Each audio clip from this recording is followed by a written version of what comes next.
Hi అండి, welcome to Jyothish kitchen. ఈరోజు మన కిచెన్లో రెసిపీ వచ్చేసి స్నాక్ ఐటమ్ అండి, ఆలూ టిక్కా అనమాట.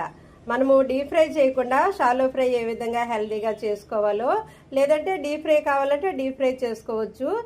మీరు కావాలంటే ఇదిగో టమాటా కెట్చప్ పెట్టుకొని తినొచ్చు, అలాగే ఉట్టిగానే తినొచ్చు. అయితే ఇది తయారీ విధానం చూసేద్దాం ఇప్పుడు.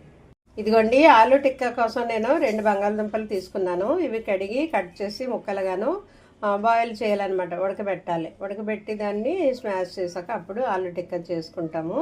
ఉడకబెడతానండి ఇప్పుడు. మీరు ఎక్కువ మంది ఉంటే ఎక్కువ కావాలనుకుంటే ఎక్కువ తీసుకోండి దుంపలు. ఇదిగోండి, ఆలూ టిక్కా కోసం నేను తీసుకున్న పదార్థాలు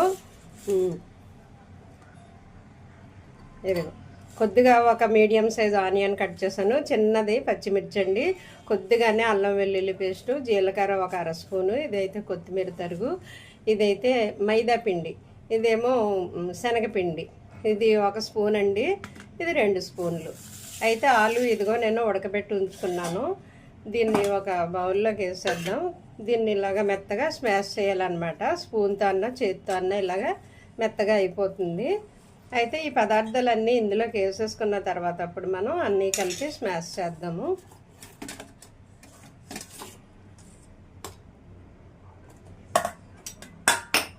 ఇదిగోండి, అల్లం వెల్లుల్లి వేసేసాను, జీలకర్ర వేసేసాను, ఇది కొత్తిమీర, పచ్చిమిర్చి, ఆనియన్ అన్నీ వేసేసాను. అలాగే మైదా పిండి వేసాను, అలాగే శనగపిండి అయితే 2 స్పూన్లు, మైదాపిండి 1 స్పూన్ వేసాను, జస్ట్ బైండ్ అవ్వడం కోసం. పచ్చిమిర్చి వేసాను కాబట్టి కొద్దిగా కారం వేస్తున్నానండి, కొంచెమే 1/4 స్పూన్. అలాగా కొద్దిగా జీరా ధనియా పౌడర్ వేద్దామండి. జీలకర్ర వేరేగా, ధనియాలు వేరేగా చేసినా పర్వాలేదు, 2 కలిపి చేసిన ఆ పౌడర్ కొంచెం వేయండి. టేస్ట్కి మనం కారం వేసాం కదా, అలాగే రుచికి సరిపడా సాల్ట్ వేద్దాం ఇప్పుడు. దీని అంతటికి సరిపడా సాల్ట్. ఇది ఒట్టిగానే తింటాం కదా, ఒకవేళ కావాలంటే టమాటా కెట్చప్తో పెట్టుకు తినొచ్చు, లేదంటే ఒట్టిగానే తినొచ్చు. అందువల్ల సాల్ట్ చూసుకుని వేయండి. ఇదంతా బాగా మిక్స్ చేయాలన్నమాట, ఇందులోనూ స్మాష్ చేయాలి. వాటర్ ఏమీ పట్టదండి, దుంపలు మెత్తగా అయ్యేసరికి మెత్తగా అయిపోతాయి కదా, వాటరీగా అవుతాయి మెత్తగా చేసేసరికి, అందువల్ల వాటర్ ఏమీ పట్టదు. వీటిని ఇలాగా అన్నీ బాగా మిక్స్ చేసి కలుపుకుందామండి.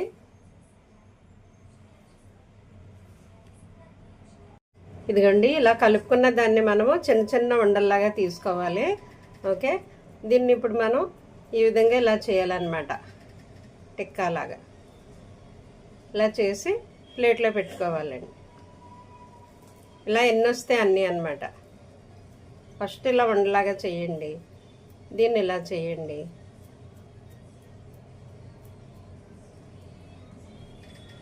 ఇలాగా మొత్తం అన్నీ చేసుకోవాలి ఇదే విధంగా. ఇదిగోండి, ఈ విధంగా మొత్తం అన్నీ ప్రిపేర్ చేసుకోవాలి. ఇవన్నీ ఇలా రెడీ చేసుకున్నాక ఇప్పుడు పెనం మీద కాలుద్దామండి. నేనైతే డీప్ ఫ్రై చేయను, షాలో ఫ్రై చేస్తాను. మీరు కావాలంటే డీప్ ఫ్రై చేసుకోవచ్చు, అది కూడా నేను చూపిస్తాను. ఇదిగోండి, ఇవి కాల్చడానికి నేను స్టవ్ ఆన్ చేసి పెనం పెట్టాను, అట్ల రేక్ పెట్టానండి. కొద్దిగా ఆయిల్ వేస్తున్నాను. ఇది షాలో ఫ్రై కదా, డీప్ ఫ్రై చేయట్లేదు నేను. ఆయిల్ అంతా దీనికి ఇలా స్ప్రెడ్ చేయాలి.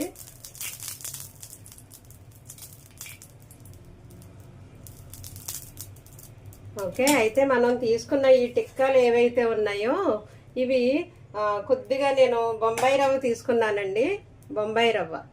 ఇదిగో చూసారా, ఇలాగా దీనికి పైన లేయర్ బొంబాయి రవ్వ అంటించి అప్పుడు ఇలాగ పెనం మీద పెట్టాలన్నమాట. అప్పుడు పై లేయరు క్రిస్పీగా ఉంటుందండి, కరకరలాడుతుంది అనమాట.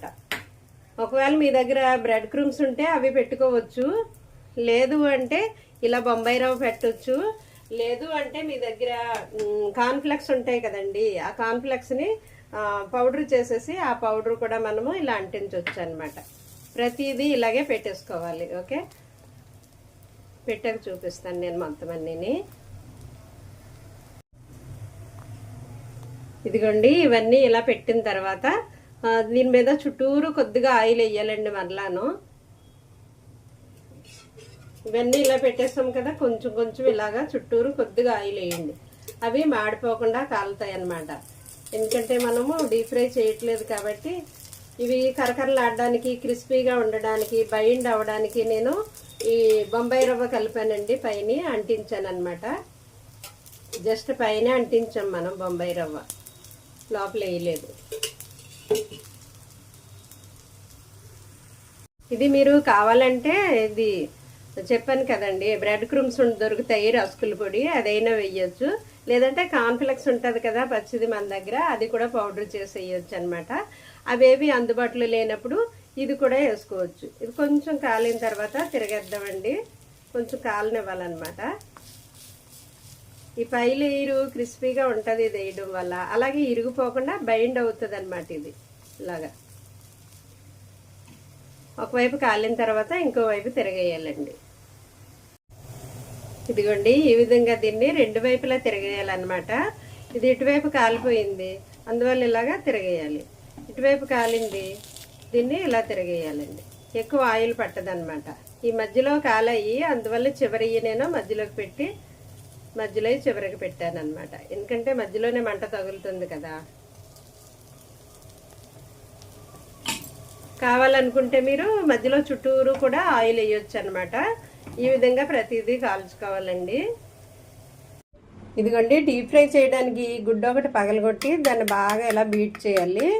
అప్పుడు మనము ఇవైతే చేసుకున్నాక టిక్కాలో ముందు గుడ్లో డీప్ చేసి తర్వాత దానికి ఇది అంటించాలి బొంబాయి రవ్వ. అప్పుడు ఆయిల్లో డీప్ ఫ్రై చేయాలండి. ఇదిగో నేను ఆయిల్ పెట్టుకున్నాను డీప్ ఫ్రై చేయడానికి. చూద్దాం ఎలా చేయాలి దీన్ని.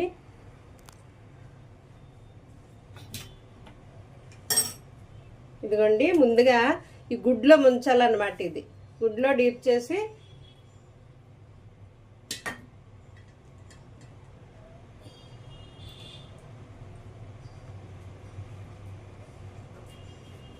తర్వాత ఈ బ్రెడ్ క్రూమ్స్, ఇదే నా దగ్గర బ్రెడ్ క్రూమ్స్ లేవు, నేను బొంబాయి రవ్వే పెట్టాను అనమాట.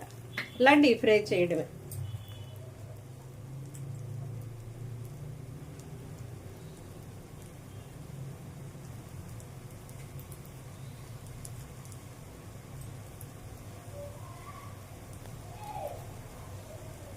మీరు కావాలంటే ఈ షేప్ ఇలాగా పొడవుగా కూడా పెట్టుకోవచ్చు అనమాట, కబాబ్ లాగా.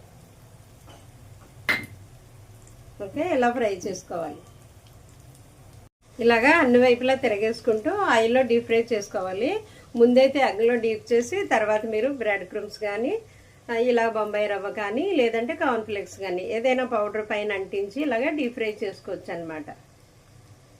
ఇదిగోండి ఈ విధంగా ఆలు టిక్కాలు మనకి ఎన్ని కావాలంటేని, ఏ షేప్ కావాలంటే ఆ షేప్. ఇదిగో ఏమో పొడవుగా చేశాను, ఈ రౌండ్గా చేశాను, ఈ ఆయిల్లో డీప్ ఫ్రై చేశాను, ఇవేమో పెనం మీద షాలో ఫ్రై చేశాను. అలాగా మీకు ఏ విధంగా కావాలో, ఎన్ని కావాలో, ఏ షేప్ కావాలో ఈజీగా ఇలా ప్రిపేర్ చేసుకోవచ్చండి. ఇది సిమ్లోనే కాల్చాలి, మాడిపోకుండాను. దగ్గరుండి చూసుకోండి. చాలా హెల్తీగా మనం ఇంట్లో ఏ స్నాక్ కావాలంటే ఆ స్నాక్ ప్రిపేర్ చేసుకోవచ్చండి. Okay, thank you.